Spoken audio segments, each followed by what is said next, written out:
A man sleeping in his bed was brutally murdered by an intruder. The victim lived alone, but with 3 ex-wives. There was no shortage of suspects. A muddy footprint, an electrically charged blood sample, and a blood spatter recreation were all that was needed to solve the case.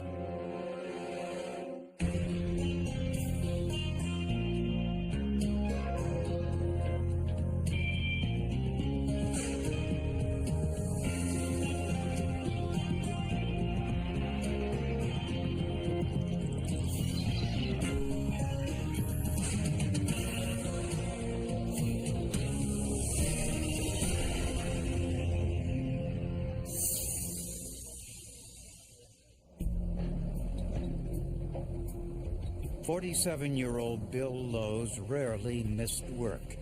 His employer considered Bill to be one of their most reliable and conscientious truck drivers. So when Bill didn't show up for work for 2 straight days, the supervisor called his family to find out why. I told my wife that, well, I'll run by where he lived because my place of employment just down the street from where Bill lives. So I went to his house.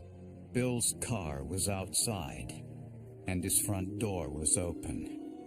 Inside, Joe found his brother. He said he'd never seen anything like it. And there, where he was laying in bed, and blood all over the floor, blood all over the walls. It was just like I went through hell. The officers told me they had never seen quite so much blood on the ceiling before. Bill's body was under the bed sheets. His body was cold, indicating he had been dead for some time.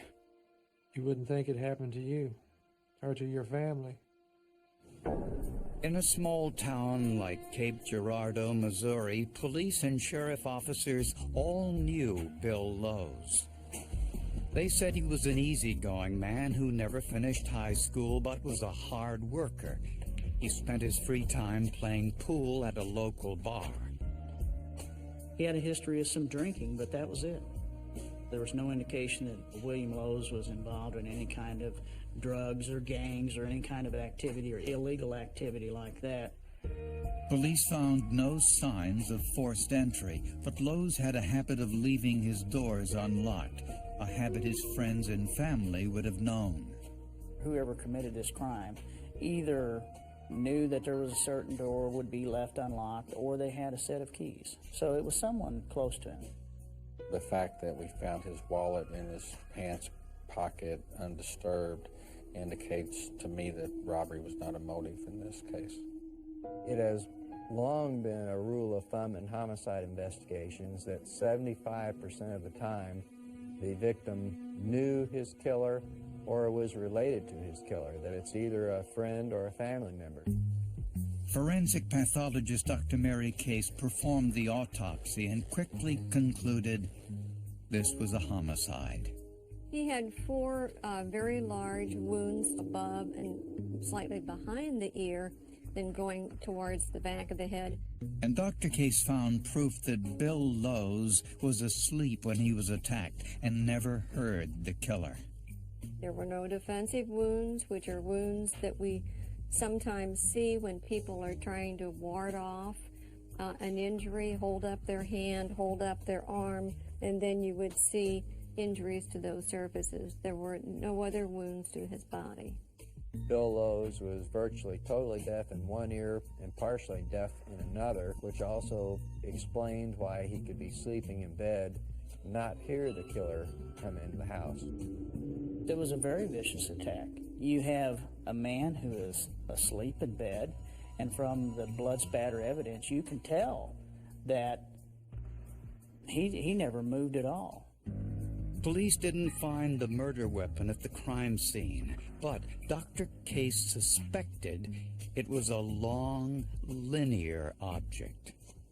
You could think of things like crowbars or a baseball bat. Investigators found no foreign fingerprints inside Bill's home. Outside, however, they found their first piece of forensic evidence, a shoe impression in the mud. It had rained in Cape Girardeau, and so if that shoe print had been left over from days or weeks before, it would have not still been there from the weather. Crime technicians poured plaster into the shoe impression, a forensic technique that's been done the same way for more than 200 years. When the plaster hardened, investigators had a clear shoe impression. And if we could find the person that was wearing that tennis shoes, we could at least put them at the crime scene within the period of time that we felt that the murder had occurred. And to find a suspect, investigators had to figure out who wanted Bill Lowe's dead.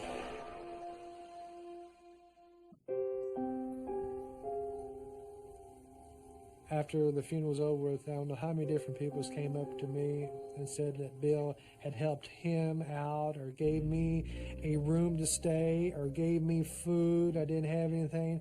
Bill's that way. I mean, that was Bill. For him to die like this, it's just not right. In the search for Bill Lowe's killer, investigators began by looking at the usual suspects. You look at his co-workers and see, is there a co-worker that might be mad at him? Was he having an affair with another female co-worker that might have triggered animosity from a spouse? Although Bill Lowe's wasn't married at the time of his murder, he had 3 ex-wives.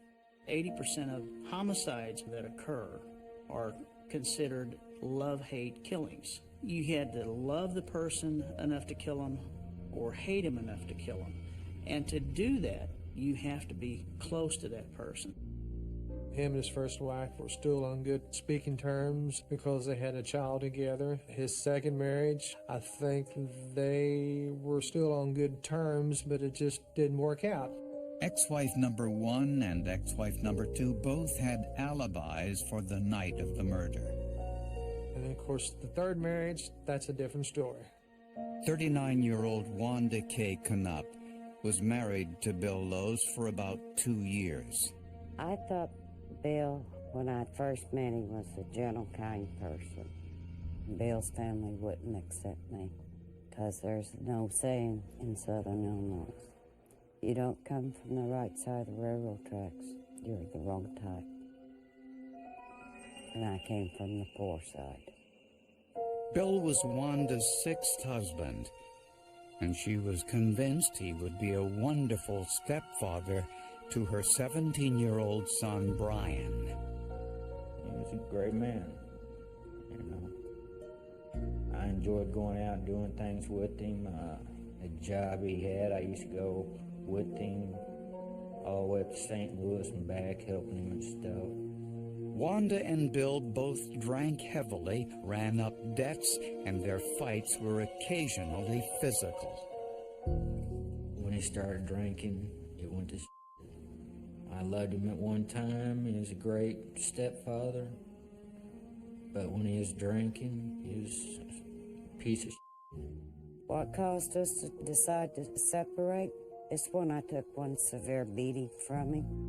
Bill was not an abusive individual as certain people try to portray him as. No, he was not. Wanda and Bill divorced a year before he was killed. But investigators were surprised to learn that Wanda was still the beneficiary of Bill's $20,000 life insurance policy. Here she has 20,000 motives to have him killed when she's no longer married to him and she's having financial trouble. So it was a red flag that the officers felt like they definitely needed to look into. Wanda vehemently denied any involvement in Bill's murder. The police asked me about the life insurance, and I told the police I didn't know nothing about it. And Wanda had an alibi. On the night of the murder, she was in a bar with her new boyfriend, and there were plenty of witnesses. And so they were able to rule out the fact that she had had anything to do with it. Her son, Brian, also had a solid alibi. He was camping with his friend, Mike Hale.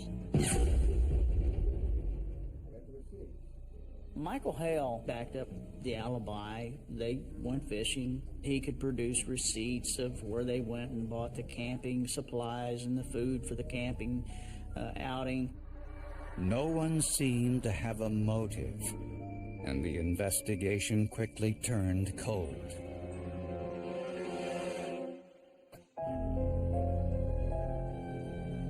Brian Cruz had an alibi for the night of his stepfather's murder. He said he was camping with his best friend, Mike Hale, and Hale corroborated his story.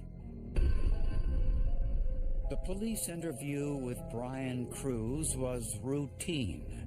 Cruz had no financial motive in the murder and claimed his relationship with Bill Lowe's was a good one. He was a dad I always wanted and never had. We had great times as a family, something that I'd never had for real all through my childhood. And where were you on the night? While they were talking, the sheriff noticed Cruz was wearing athletic shoes that looked similar to the shoe impression found at the crime scene. Could I see the bottom of your sneaker? I asked to see the soles of his shoes, and when he showed me, from just seeing the shoe prints at the scene, I knew this shoe was very close to what they had found. Investigators sent Brian's shoes to analyst Dave Warren. When we get the shoe out, we compare it directly with the plaster cast because the plaster cast is a positive impression of the outsole, so we're able to compare those with each other. The shoe impression was not the best in terms of quality. Occasionally, a shoe slips when someone walks through mud. The plaster cast showed the size, make, and model of the shoe, and just enough of the tread pattern to permit a comparison. The wear patterns that were present in the three-dimensional plaster cast were consistent with the wear patterns that were on the suspect's shoes.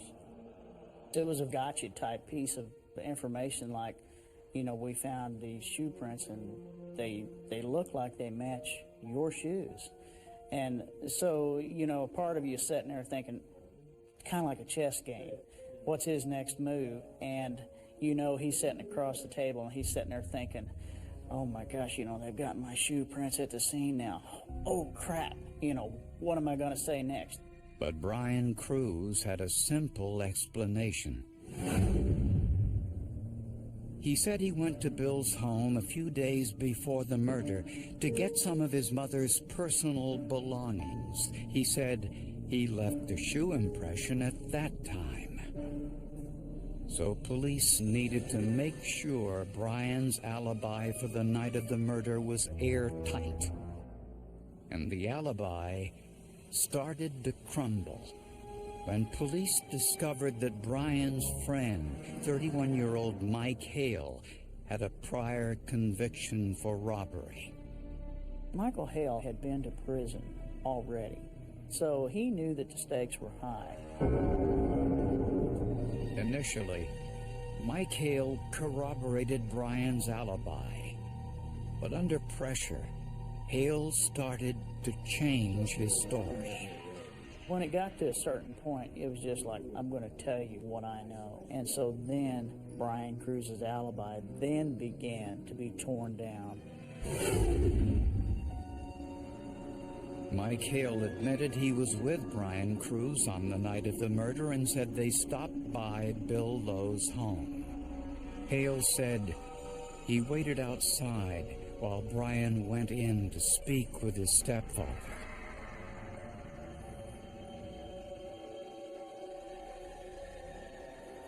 He said Brian came out a few minutes later covered in blood and carrying an axe handle. And Of course, at that time, Hale was like, whoa, what happened? And Cruz then told him, he said, well, Bill Lowe's never bothered my mother again. Hale said they walked to a nearby office park where Brian threw the axe handle onto the roof of a vacant office building.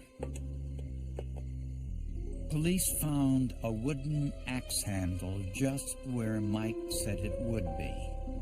Investigators found no fingerprints, but there were several human hairs and some dried blood. The hair was microscopically similar to that of Bill Lowe's. The expert was able to say that the hair that he found, only about 1 in 4,500 people would be expected to have those same characteristics. The blood on the handle was type A, consistent with Bill Lowe's blood type. Since this was before DNA testing, investigators used a process called electrophoresis to analyze the blood. They exposed a sample to electricity, which enabled them to separate, then chart the enzymes. The results were clear. This was the victim's blood. Only 3 in 100 people would have the same combination of enzymes, and Bill Lowe's was one of them. So we had a murder weapon that we could relate positively back to William Lowe's as it being the murder weapon. But investigators still needed proof that Brian Cruz was the killer, or was the real killer Mike Hale.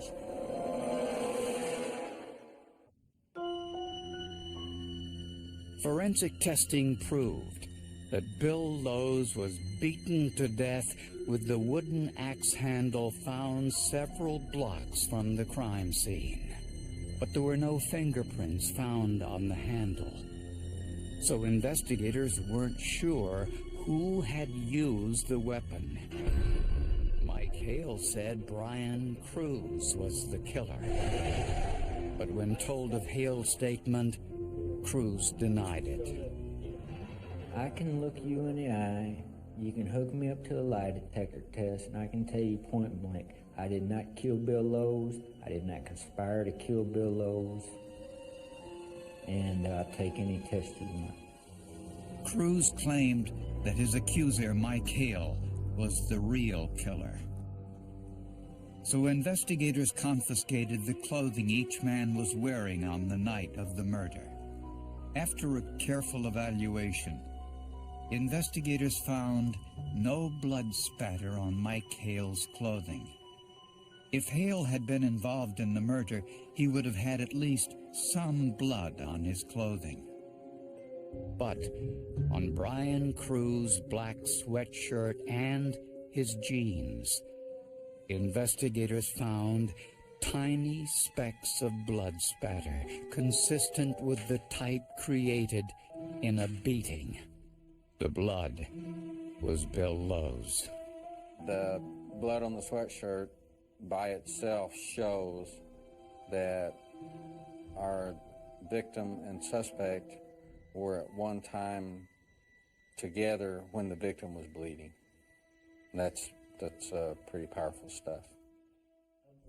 Cruz then admitted he was at Bill's home on the night of the murder, but claimed self-defense. What happened with me that night? Basically, there was some of my stuff still in the house, and I went over there to get it. He swung at me with the axe handle, and I took it away and hit him in the head with it. I know I hit him, but I know I didn't kill him. I know that. He was breathing when I put him in his bed. I know he was alive when I was at that house. Cruz said that Mike Hale returned to the house later and killed Lowe's. But the forensic evidence contradicted that. There was no evidence that there was any kind of attack in the kitchen, as Cruz claimed. Had he been struck any of these blows in the kitchen, he would have shed blood, and there's no blood there. And there were other discrepancies. From his voice, I could tell he'd been drinking. A toxicology test revealed Lowe's blood alcohol level was 0. So those are points of dishonesty there. They're not true. And when you have somebody that is telling an untrue story, you have to say, why would you tell a story that's not true unless they have something to hide? And something that is so obviously untrue as he was drunk. Well, he's obviously not drunk. Just that one point alone would make you think this person truly has something to hide. Brian Cruz was arrested and charged with his stepfather's murder. Prosecutors believed the motive was money, that Brian Cruz wanted to kill his stepfather before he had a chance to remove his mother as beneficiary of his life insurance policy. According to the forensic evidence, Brian snuck up to Bill's home and looked into his bedroom window to make sure he was asleep. That's where he left his shoe impression. Cruz then entered Bill's home, picked up the axe handle Bill had put there to defend himself, and beat him to death. The blood spatter on Brian's clothes, on the bedroom walls and ceiling, proved he killed Bill Lowe's, and he did it in the bedroom. He later disposed of the murder weapon by throwing it onto the roof of a vacant building. But he did so in front of a witness. The police made a bargain with Mike Hill. Mike Hill turned snitch, rat, whatever you want to call. The jury deliberated for just 1 hour before finding Brian Cruz guilty of first-degree murder. He was sentenced to life in prison without parole. For his part in the crime, Mike Hale was convicted of hindering the prosecution, served 1 month in jail, and was released. Prosecutors have no proof that Brian's mother had anything to do with the crime. My mom had nothing to do with it. During our interview, Brian threatened Mike Hale's life if he ever got out of prison. If there's justice, Mike Hill will get his. All I know is one day, I should get out of here one day. If there's any justice in this world, I'll get out one day. I may come right back to prison, but it'd be justified this time. Prosecutors say it's that kind of thinking that landed Brian Cruz in jail, and they're grateful for the science that put him there. You started out with a body lying in a bedroom, and it's a complete mystery as to who did it, and you end up that it was the stepson who had nursed a grudge against this man for some time, and now saw dollar signs of a chance to kill him so his mother could get some extra money. While Brian's story lied, and we could tell it was lying, the evidence at the crime scene was telling us a different story, and it doesn't lie.